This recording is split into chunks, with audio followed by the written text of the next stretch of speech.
이스라엘 예루살렘으로 돌아오겠다는 겁니다. 그리고 또다시 일정을 보내고 난 다음에 바다를 건너 로마로 가겠다는 내용입니다. 사도행전의 내용은 이것으로 마무리되고 있지만 다음에 연장된 내용 로마서 15장에 보면 이렇게도 기록을 하고 있습니다. 그러므로 내가 이 일을 마치고 이 열매를 그들에게 확증한 후에 너희에게 들렸다가 로마 교회에 들렸다가 아까 로마로 가겠다 그랬죠. 거기 들린 다음에 또 일정을 소개합니다. 서바나로 가겠다. 지금까지 이 말씀을 정리해 보면 이렇습니다. 바울은 지금 에베소에 머물고 있습니다. 아시아지요. 그런데 다시 유럽으로 갔다가 다시 왔다가 다시 또 가고, 그리고 아직 미지의 땅으로 알려져 있는 당시로 볼 때는 서바나라는 곳으로까지 가겠다라는 앞으로의 비전을 선포하고 있습니다. 하나님이 기뻐하실 일로, 하나님이 인정하시는 일로 이곳저곳을 가겠다고 하는 입장입니다. 그 내용이 뭘까요? 바울은 선교를 위해서 출발한 사람입니다. 파송을 받은 사람입니다. 그래서 마게도냐도 선교차, 그리고 아가야도 선교차, 그리고 예루살렘 교회도 어려운 교회의 형편을 다른 지역에 다니면서 말씀을 전했더니 그곳에서 구제 헌금을 모아줬기 때문에 그걸 가지고 지금 왔습니다. 그리고 다시 또 로마로 갔다가 그 다음에 서바나로 가겠다고 하는 것은 모두 다 내용은 조금씩 다르지만 선교가 목적이었습니다. 이 선교라고 하는 것은 하나님이 가장 기뻐하시는 일인데 이 계획을 바울은 세워두었기 때문에 지금 이미 절반의 성공을 한 셈이지요. 훗날 그가 의의 면류관이 예비되었다고 선언하는 배경에서는 이런 내용들이 다 해당이 되었다는 말씀입니다. 우리의 영원한 모델이 되신 예수님의 삶은 어떠하셨을까요? 히브리서 10장 7절에는 이렇게 소개합니다. 이에 내가 말하기를 하나님이여 보시옵소서, 두루마리 책에 구약 성경에 나를 가리켜 기록된 것과 같이, 예언된 것 같이 나는 하나님의 뜻을 행하러 왔나이다 라고 예수님은 밝히고 있습니다. 하나님의 뜻이 곧 무엇이었을까요? 요한복음 3장 16절에서 말씀하신 대로 하나님이 세상을 이처럼 사랑하사, 세상을 사랑하셔서 독생자를 보내셨는데 그 독생자가 오셔서 할 일이 뭐였습니까? 우리의 구원을 위해서 독생자 예수님이 하실 일이 뭐였습니까? 십자가의 죽으심이잖아요. 결국 예수님이 이 땅에 오시게 되고 하나님이 보내신 그 이유가 뭐냐? 십자가에 죽게 하시려고, 죽으시려고 오셨고 죽게 하시려고 보내셨다는 말씀이 됩니다. 요한복음 19장 30절에 보니까 예수님께서 신포도주를 받으신 후에 십자가 위에서 이 얘기입니다. 이르시되 다 이루었다 하시고 머리를 숙이니 영혼이 떠나시니라고 했습니다. 이 땅에 십자가를 지시려고 오신 예수님, 그의 일생은 그게 목표였습니다. 그리고 지금 그 목표를 다 이루셨다는 의미에서 다 이루었다 하시면서 고개를 숙이고 영혼이 떠나신 마지막 장면을 보여주고 계신 것입니다. 곧 주님께서도 하나님이 원하신 일, 십자가의 죽으심, 하나님이 기뻐하시는 일, 인류의 구원, 이 일생의 목표였고 그 꿈이었는데 그 꿈을 예수님이 지금 십자가에서 이루셨다는 말씀입니다. 빌립보서 2장에서는 이 대목을 연장해서 이렇게 밝히고 있습니다. 이러므로 하나님이 예수님을 지극히 높여 하나님 보좌 우편의 영광을 주시고 만주의 주가 되게 하셨다 라고 하고 계십니다. 의미가 뭘까요? 예수님이 성공했다는 의미입니다. 하나님이 기뻐하신 일을 완수하셨다는 의미로 하나님 보좌 우편의 영광을 보상으로 주셨다는 것입니다. 바울을 왜 성공했다고 말할 수가 있느냐? 이제후로는 나를 위하여 의의 면류관이 예비되었다고 선언했기 때문에 그렇습니다. 예수님이 왜 성공했다고 말할 수가 있느냐? 십자가에 죽으셨는데 보좌 우편의 영광을 받으셨기 때문입니다. 다른 사례를 한두 가지 들겠습니다. 누가복음 16장에 보면 부자와 거지 나사로 얘기가 소개됩니다. 폐일어나고 부자는 자살합니다. 부자는 죽어 음부에 갑니다. 가서 고통을 받습니다. 왜 그렇게 됐을까요? 왜 음부로 가지요? 왜 가서 고통을 받을까요? 특별하게 뭔가 있는 것 같지는 않는데 오늘 주제로 연결해서 해석해 보겠습니다. 그는 부자여서 날마다 잔치하는 것에는 늘 마음을 썼습니다. 내일은 누구를 초대할까? 반찬은 무엇으로 하라고 그럴까? 이러한 계획들은 세우면서 하루하루 그렇게 잔치를 열면서 살았겠죠. 그러나 그의 삶의 현장에서 하나님이 인정하실 만하고 하나님이 기뻐하실 만한 것을 하나도 찾아볼 수가 없습니다. 단적으로 예를 하나 든다면 바로 집 앞에 대문 앞에 쓰러져 있는 나사로 거지, 그 사람이 쓰러져 있습니다. 그냥 볼 수 있는 거리입니다. 근데 그를 도와주지 않습니다. 하나님이 인정하시고 기뻐하실 만한 구제, 선한 일 하나도 하지 않습니다. 그것으로 보면 그의 삶을 엿볼 수가 있겠죠. 그는 자기의 삶에는 어쩌면 화려한 모든 걸 투자했을런가 모릅니다만 하나님이 기뻐하시고 인정하실 만한 일에는 계획도 세우지 않았다는 사실입니다. 공관복음을 보면 주님의 제자 가룟 유다 얘기가 심심치 않게 소개됩니다. 그런데 그는 자살하여 버림받은 자가 됩니다. 왜 그렇게 되었을까요? 왜 이렇게 실패 인생이 되었을까요? 그를 연구하면 놀라운 사실들을 발견합니다. 우리가 지금 논하고 있는 목표 있었습니다. 열심도 있었습니다. 꿈이 있었습니다. 계획을 세웠습니다. 근데 왜 실패하죠? 그는 예수님을 따라다니는 목적이 하나 크게 있었습니다. 예수님이 당시에 스타가 되셨기 때문에 왕으로 추대될 가능성이 매우 높았습니다. 실제로 그런 움직임도 있었습니다. 심지어는 억지로 임금을 삼으려고 했다. 그런 대목도 있습니다. 이 분위기를 잘 아는 가룟 유다는 이 예수님을 잘 따라다니기만 하면 그가 왕이 되면 나도 한 자리 해먹을 수 있겠구나라고 하는 꿈은 꾸었습니다. 그건 하나님이 기뻐하시는 꿈은 아니었습니다. 세상적인 꿈이었습니다. 세상에서만 필요한 꿈이었습니다. 그것이 나쁘다는 얘기가 아니라 세상에서만 필요한 꿈이었습니다. 그러나 하나님이 인정하시고 영혼의 관계가 있는 꿈은 꾸지 않았습니다.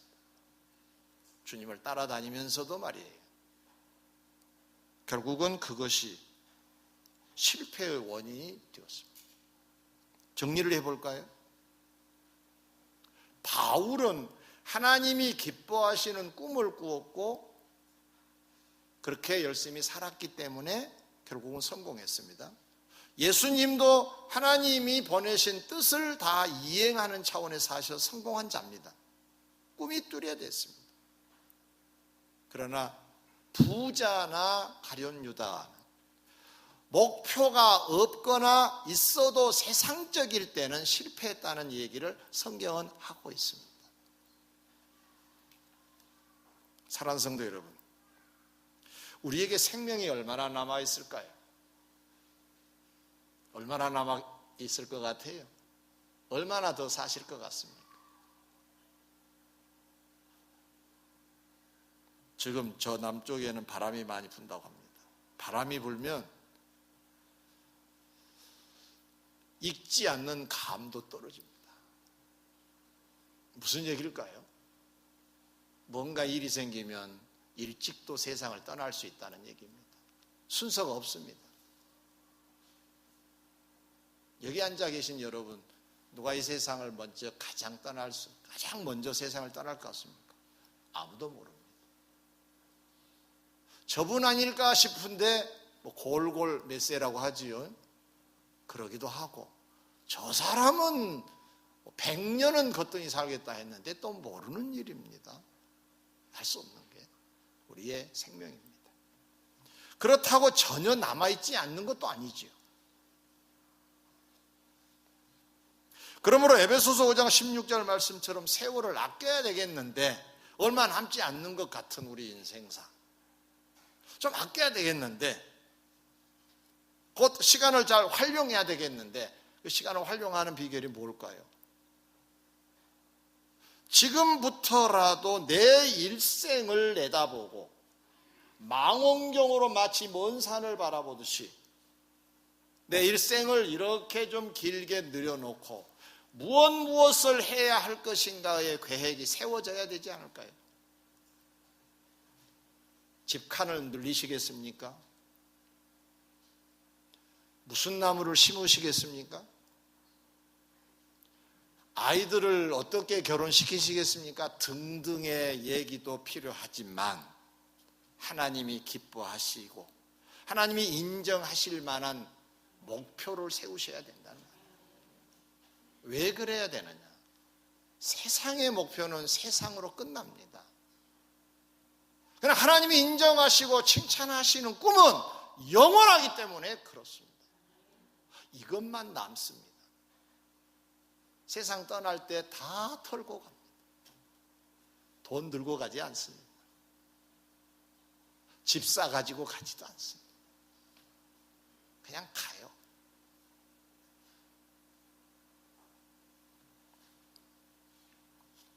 하나님이 기뻐하시는, 인정하시는 계획을 세우시기 바랍니다. 여러분, 뭘 하다가 주님 만나고 싶으신가요? 주님이 기뻐하실 만한 일을 하다가 주님 만나면 얼마나 좋겠습니까? 근데 가룟유다처럼 세상적인 것에만 연연하여 살다가 주님을 만나면 비극입니다. 우리 교회는 창립 35주년을 지금 바라보면서 전도 열매를 그 재단에 올리자라고 하는 슬로건을 제시했고, 목표를 제시했고, 지금 여러분들이 열심히 하고 계신 줄 압니다. 좋은 꿈이죠. 올해는 이 꿈만 갖고 살아도 괜찮을 것 같습니다. 꿈들 꾸셨나요? 여러분하고는 관계없는 꿈이라고 아예 무시하고 계신 분은 안 계신가요? 여러분이 꾸지 못한 꿈을 제가 여러분 제시해서 꾸게 하시는 거, 해드리는 겁니다. 해보세요. 좋은 겁니다. 그러나 이것이 다는 아닙니다. 더 위대하고 화려하고 멋진 하나님이 인정하시는 꿈을 여러분 꼭 더 꾸시기를 바랍니다. 꿈을 꿀 때 절반의 성공이 된 거예요. 꿈을 꾸지 아니하면 되지 않아요. 두 번째로 넘어갑니다. 사도 바울은 그 세워진 계획을 어떻게 했느냐? 달성을 위해 매우 성실했습니다. 사도행전 19장 22절, 자기를 돕는 사람 중에서 디모데, 에라스도 두 사람을 마게도냐로 보내고 자기는 아시아에 얼마 동안 더 있었다 그랬습니다. 왜 사도 바울은 함께 일하는 두 동역자 에라스도, 디모데를 왜 마게도냐로 보냈느냐? 마게도냐라고 하는 곳이 어떤 곳이냐 하면은 바울이 21절에서 밝힌 대로 지금 이 에베소에 있지만 곧 내가 마게도냐와 아가야와 예루살렘과 로마로 가겠다고 일정을 발표했습니다. 계획을. 그 첫 번째 해당되는 성이 마게도냐입니다. 그러면 감을 잡을 수 있겠죠. 바울이 선교차 마게도냐를 가는데 거기 가서 좀 정지 작업을 해놓으라고 두 사람을 보냈다는 얘기입니다. 요즘으로 말하면 사람 어디로 모이라고 홍보도 좀 하고, 어디 숙소가 어디일까도 정해놓고 이런 기본적인 작업을 위하여 두 사람 보냈다 그런 얘기입니다. 그러면 마게도냐 성에서 선교하고자 하는 바울은 단순히 그냥 가서 그냥 예수 믿으세요 그러고 그냥 슉 지나가는 그런 일의 자세가 아니라 그 일을 알차게 열매로 만들기 위하여 알차게 성실하게 그 일을 추진하고 있었다는 걸 알 수가 있겠죠. 근데 또 재미난 것은 자기는 아시아에 더 머물겠다는 겁니다. 왜 그랬을까요? 22절 이하를 보면 그 일정이 쭉 소개되는데 이 에베소 교회에서 아직 일이 다 끝나지 않았다는 얘기입니다. 우상숭배가 대단한 이 에베소 지역, 그것이 허구인 것을 가르쳐야 되고 믿음이 연약한 사람들에게 믿음을 더 보강시키기 위하여 자기가 더 머물러야 했던 것입니다. 바로 그런 목적 때문에 함께 마게도냐로 떠나지 아니하고, 마게도냐가 꿈은 꿈이지만 지금 이곳에서 할 일을 마무리해야 되겠다는 겁니다. 이 속에 담겨져 있는 교훈이 있습니다. 일을 마무리도 못하고 다른 일을 추진하는 것은 옳지 않다는 얘기가 됩니다. 맡은 일은 성실하게 감당했다는 얘기가 됩니다. 사도 바울은 인생 성공, 신앙 성공의 배경을 굳이 표현한다면 절반의 성공은 목표였다 그랬는데 또 절반의 성공은 그 일을 추진하는 데 있어서 치밀한 계획과 성실한 수고가 해당이 되었기 때문에 가능했습니다. 사무엘상 17장 전후를 보면 다윗의 얘기가 쭉 소개가 됩니다. 다윗은 형제 중에서 막내인데 그래도 꽤 커서 들에 나가서 양을 치는 목자로 아버지로부터 명을 받고 목동을 하고 있었습니다. 그 무렵 그 나라 왕 사울이 악령이 들려서 소위 귀신이 들린 겁니다. 미치광이처럼 되었습니다.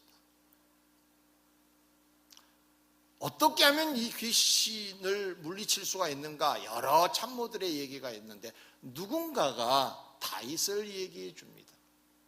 그는 수금을 탈 줄 아는 소위 악기를 다루는 청년인데 이 청년이 와서 악기를 이렇게 연주해 주면 악령이 나갈 거라는 거예요.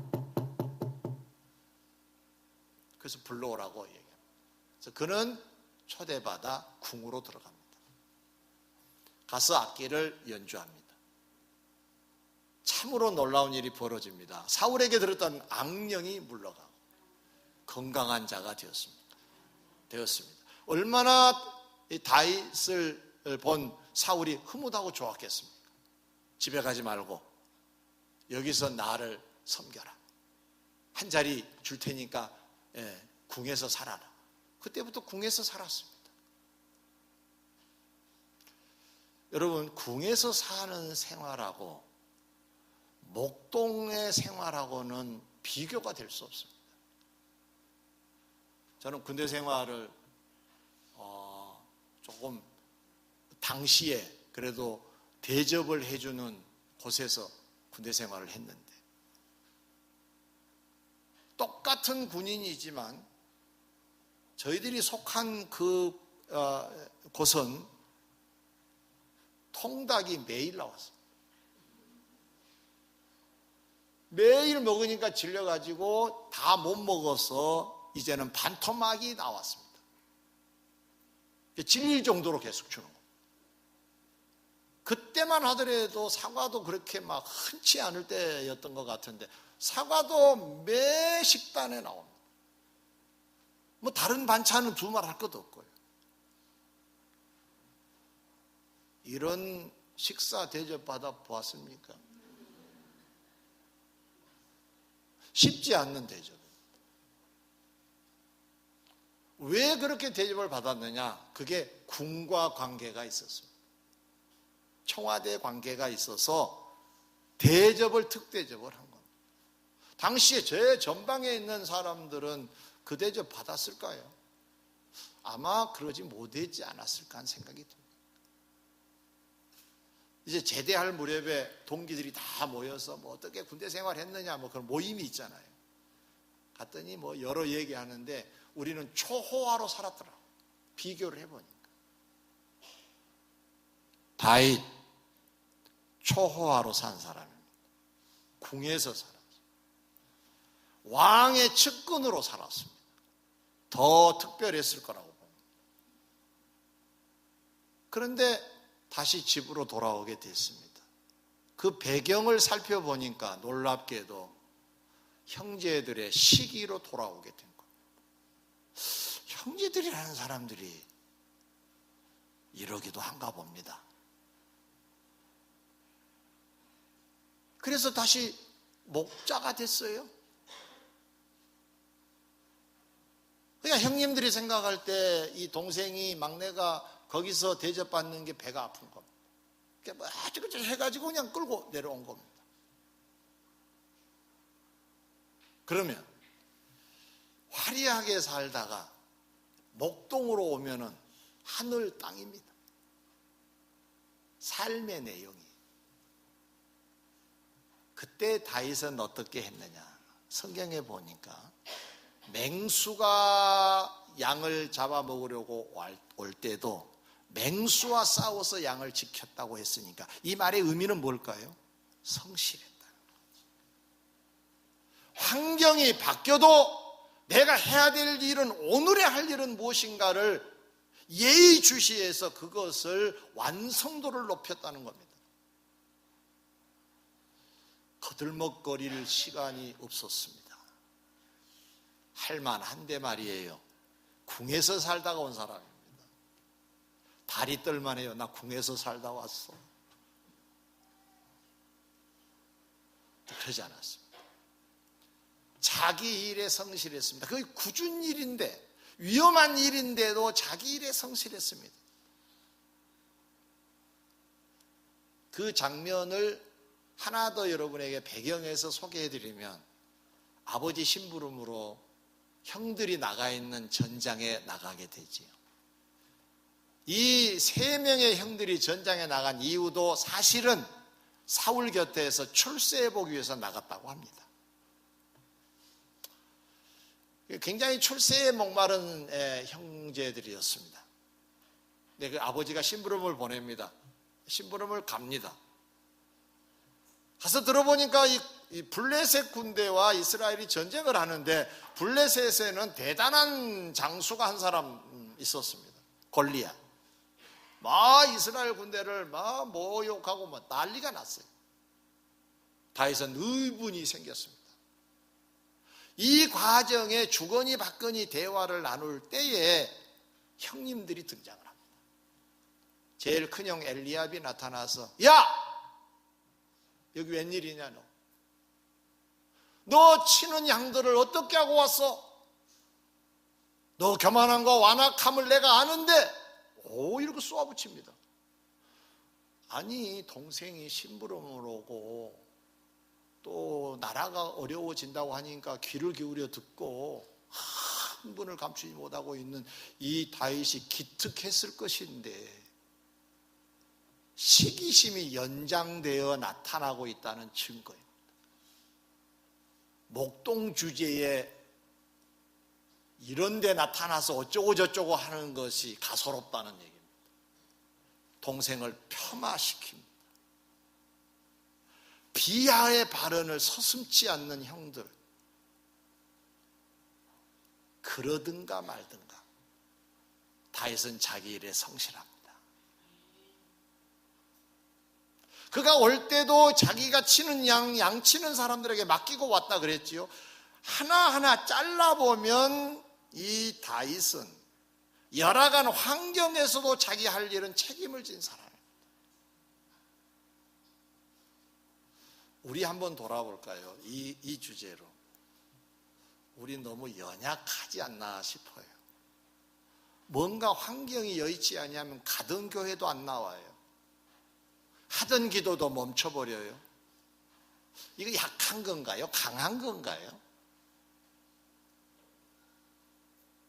이기고 나와야 되는데 그걸 못하고 있는 우리는 그냥 약한 편 같지 않습니까? 그렇다면 이 자세 갖고는 우리가 성공이라고 하는 것을 얻기는 좀 쉽지 않다는 걸 알 수가 있겠죠.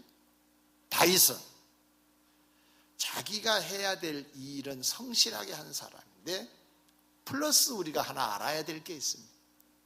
열악한 환경에서도 말이에요.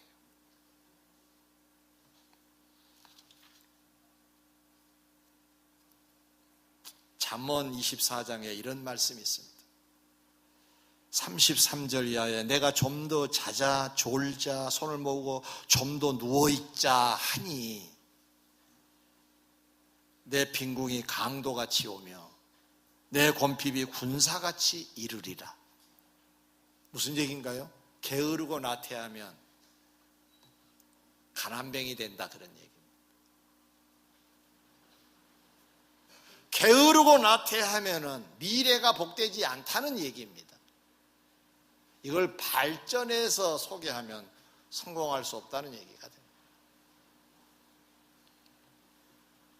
정리해 보겠습니다. 성공한 사람들의 공통점은 두 가지입니다. 하나님이 인정하시는 목표를 세웠습니다. 그 목표만 세운 것이 아니라 그 목표를 달성하기 위해서 애를 쓴 사람이었습니다. 비전이 있고 성실한 노력이 플러스가 되어서 성공을 한 것. 반대로 말하면 하나님이 기뻐하실 만한 목표도 없고 아예 목표가 없거나 또는 있어도 성실하지 않거나 성실해도 목표가 부실하면 실패합니다. 바울은 우리들에게 오늘 본문을 통해서 우리에게 보여준 메시지가 뭘까요? 하나님이 기뻐하시는 꿈을 꾸세요. 아멘. 아멘. 그리고 이루기 위해서 성실하세요가 메시지 내용입니다.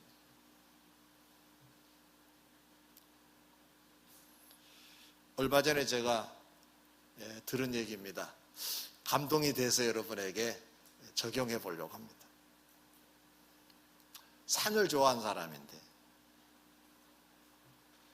그분이 하는 얘기가 이렇습니다. 산은 가슴이 떨릴 때 가라. 발이 떨릴 때는 늦다.